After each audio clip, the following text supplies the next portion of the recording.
বন্ধুরা আসসালামু আলাইকুম। ড্রিম কিচেনে আপনাদের স্বাগতম। আজকে আমি বানিয়ে দেখাবো গোলাপ জামু। গোলাপ জামু বানানোর আগে গরুর দুধ একটু বলক দিয়ে, 1/2 কেজি দুধ বলক দিয়ে, তারপরে একটু লবণ দিলাম হালকা করে দিয়ে, এখন ওই একটু সুজি, 1 কাপ সুজি দেবো। ভালো করে বলক আসলে 1 কাপ সুজি দেবো। দুধটা বলক হয়ে গেছে, এখন 1 কাপ সুজি দেবো। তা সুজি দিতে হবে অল্প করে, আস্তে করে ঢালতে হবে আর নাড়তে হবে, না হলেই ওই দলা পেকে যাবে।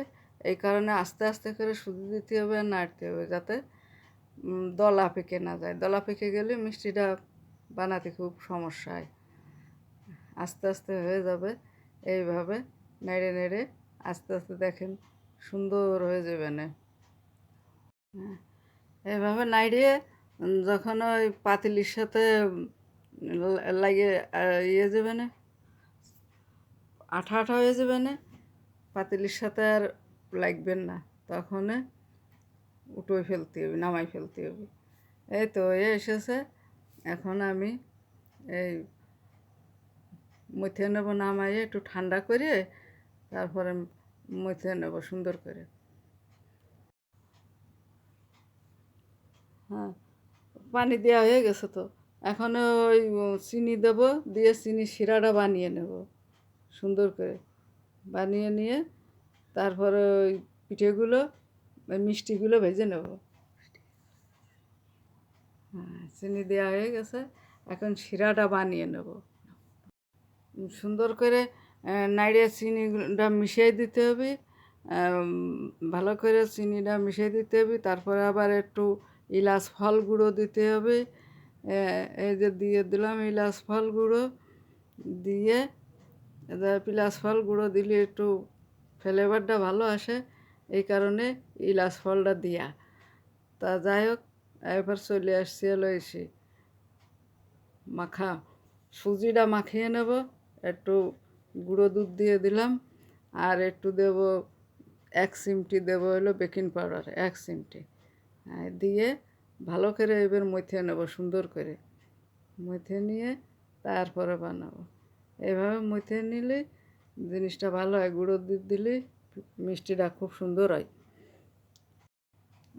গুঁড়ো দুধ দিয়ে সুন্দর করে মাখাতে হবে, আর হাতে একটু ঘি দিলে ভালো হয়। একটু ঘি দিয়ে আমি সুন্দর করে মথে নিয়েছি জিনিসটা। সুজিটা খুব ভালো করে মথে নিয়েছি, ওর ভিতরে কোনো দলা পেকে মেকে কিছু নেই। এখন বানালে মিষ্টিটা খুব সুন্দর হবে না। একে একে সব মিষ্টিগুলো বানিয়ে নেব। হাত দিয়ে এসে হাতে একটু তেল দিয়ে তো সব বানিয়ে নেব। আর চিনি শিরাটা হয়ে এসেছে, আর একটু অলি হয়ে যাবে না। চিনি শিরাটা নামাই থুয়ে মিষ্টিগুলো সুন্দর করে ভেজে নেব। বন্ধুরা, হাতটা ভালো করে ধুয়ে আসে বিসমিল্লাহ বলে আমি হাতে একটু ঘি মাখিয়ে নিয়ে তারপরে মিষ্টিগুলো বানাচ্ছি। খুব সুন্দর করে বানাতে হয়, ভালো করে ডলে না বানালে ওর গায়ে যদি ফাটা থাকে তাহলে মিষ্টিগুলো ভাজতে গেলে মিষ্টিগুলো ফাটে যায়। এই জন্য মিষ্টির গাও সুন্দর করে তেল তেলে হতে হবে, তা না হলে মিষ্টিগুলো ভালো হবে না। এই কারণে আস্তে আস্তে করাই ভালো, আস্তে আস্তে করলেই মিষ্টিগুলো সুন্দর হয়। হ্যাঁ, আপনারা এভাবে বাসায় বানিয়ে দেখবেন। বাইরের খাবার না খেয়ে অতি সহজেই এই কালো জামটা হয়ে যায় বানানো। একে একে এগুলো সবগুলো বানিয়ে নেব। সবগুলো মিষ্টি আমার বানানো হয়ে গেছে। এবার দেখেন 1 কাপ গুঁড়ো দিয়ে সুজি দিয়ে ওই 19টা মতো মিষ্টি হয়েছে, অনেকগুলো মিষ্টি হয়েছে। এবার চিনি শিরার কাছে চলে আসলাম। চিনি শিরা এবার হয়ে এসেছে, ওটা নামাই রেখে তারপরে দেবো হলো আর একটা কড়াই দিয়ে, তো মিষ্টিগুলো ভেজে নেবো সুন্দর করে। আর একটা কড়াই দিয়ে কড়াইতে তেল ঢেলে দিলাম, দিয়ে তেলটা একটু গরম হলে, হালকা গরম হলে মিষ্টিটা দিয়ে দেবো। মিষ্টিগুলো দিয়ে ভেজে নেব সুন্দর করে। হ্যাঁ, লো হিটে ভাজতে হবে।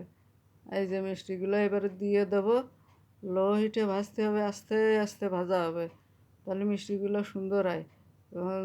জোরে জাল দিলে হাইটে ভাজলে মিষ্টিগুলো পুড়িয়ে যায়, সুন্দর হয় না ভাজা।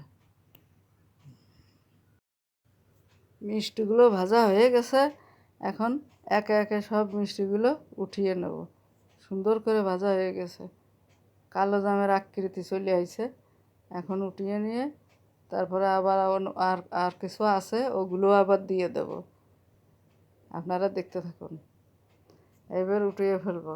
উঠিয়ে আগের থেকে শিরা বানিয়ে নিলাম, ওই শিরার ভিতরে এখন ঢেলে দেবো এগুলো। এক এক সব মিষ্টিগুলো শিরার ভিতরে ঢেলে দেবো, দিয়ে ঢেকে রাখলে আপনি ভিজে দেবেন। মিষ্টিগুলো চিনির শিরার ভিতরে 3 ঘন্টা ভিজিয়ে রাখেছিলাম। 3 ঘন্টা পরে এই এই জায়গায় ফ্রিজে উঠেছি, ডেকোরেশন করেছে।